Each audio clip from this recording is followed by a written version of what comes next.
doing it. Set. I grew up in T. Ready? Launch it. Here we go. Hi, Chief John Toombs, Sioux Falls Police Department. Start off the press brief today.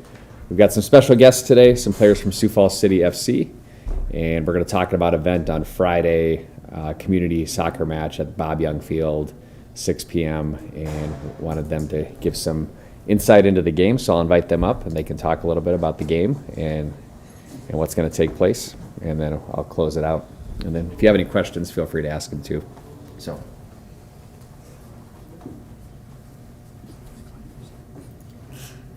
Hi, I'm Haley Fisher. I'm Josie Bardsley. I'm Lily Ellis. I'm Lottie Bonifacio. And I'm Emily Thomas, one of the owners of Sioux Falls City, and we are thrilled to be a part of this community soccer event that we're putting on, and we're working together with the police department, the fire department, and it's going to be a fun time.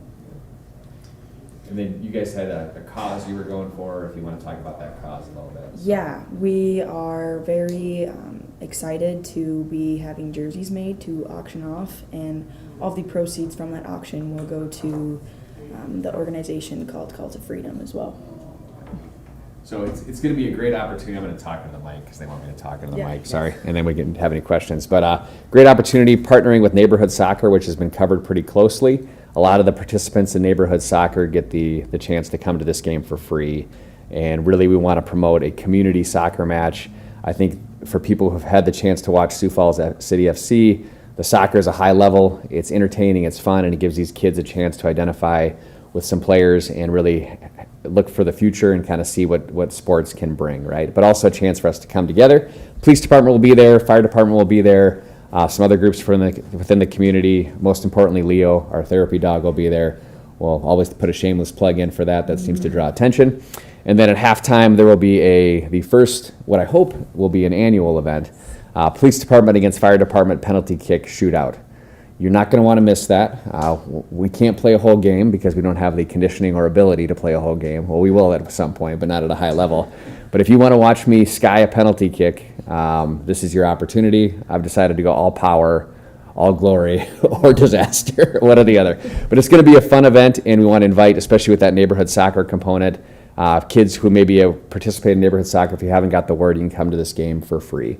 And again, great product, great event, focusing on some great things like jersey auctions for Call to Freedom, but again, a chance to bring the community. If you have any questions for the players or for me, feel free to ask. I think it's something you won't want to miss. And again, we're going to probably talk a little trash with our friends from Fire to make sure that we know we plan on winning throughout social media this week. So, all right.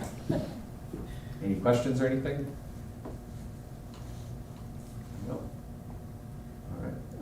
Well, again, thanks Sioux Falls City FC players for coming. Again, you're not going to want to miss it. I think it's going to be fun, and again, a chance for the kids to come out and really experience soccer at a high level and for a great cause. And I think it's the last game of the year too, right? It is. Yes. And you guys are having a great season. 4 wins, 2 draws, 1 loss. Mm-hmm. Go out on top with a victory against, remind me who you're playing again? Manitou. Manitou, right?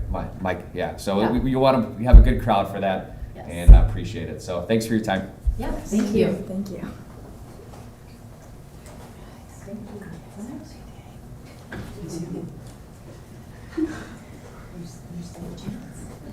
Good morning. I'm Sergeant Michelle Hackett, last name Hockett.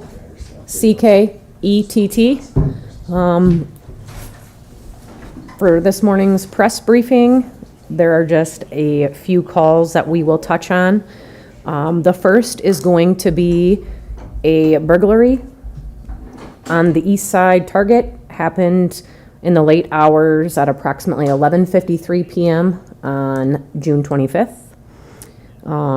It appears that the suspect hid in an employee bathroom, and then after all employees left for the night, that's when the suspect exited and took several items within the store.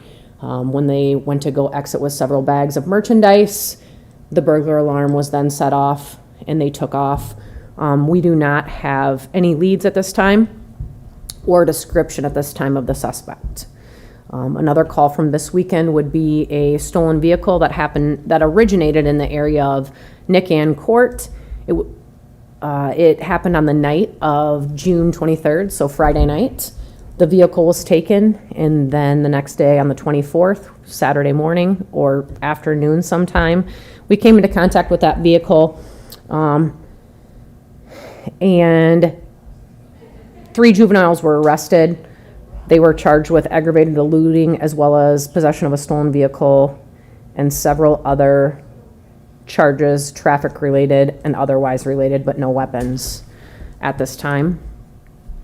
And then this morning, we are still searching for a 12-year-old runaway. This runaway left on the 24th. She is a white female with orange hair, green eyes. Her name is Averly, Averly. Last name is Diebert, Diebert. Goes by Liam. Approximately white female, 5'1", shoulder length hair, and about 115 pounds. And let me check her name so that I spelled it correctly for the community.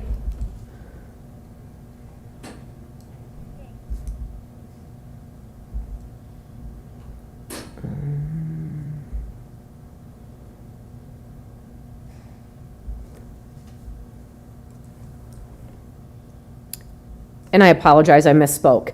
It is Diebert, but the spelling is Deibert. Again, her first name is Averly, but goes by Liam, Liam. And we are still looking for her. So if you have any information regarding her whereabouts, please contact the police department. Anything else? When did she go missing? The 24th? How do you know she ran away? We received a phone call or a 911 phone call regarding she was no longer home.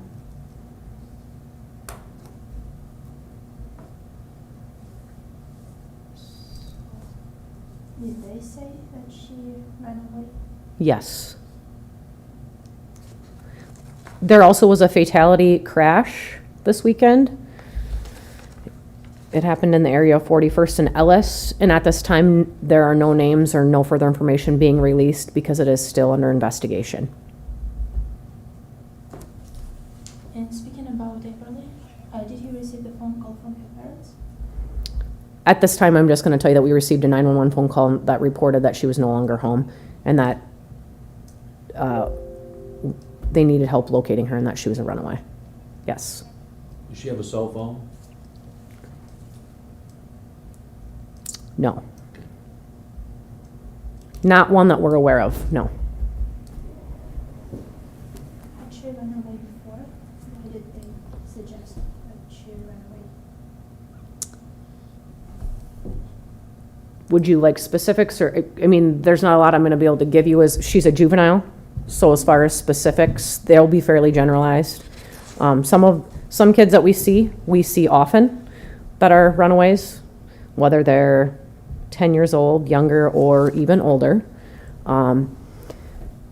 Usually, parents need to call in or a guardian needs to call in. That's who we take our runaway reports from. And they obviously have information to tell us as to why they believe they're a runaway versus a missing person. So at this moment, it is believed she is run away. Yes, she's a runaway at this time.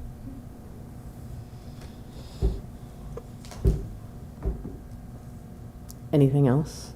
There's a couple weapons violations on the log. Okay. Can you tell us about those? Yep, give me 1 second.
One of them, it appears it was a reckless discharge. 1 second here.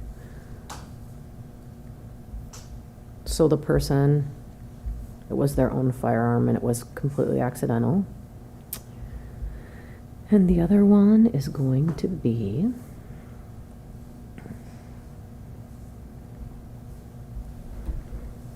can I get back to you on the other one? Okay, I'll send you guys in, I'll get a hold of you guys and let you know what the other one was. And speaking about the burglary, did you mention the name of the store? Yep, Target Okay, on the east side of town. thank you. Yeah. Any other questions or anything I can help with this morning? How do you spell the first name? Michelle.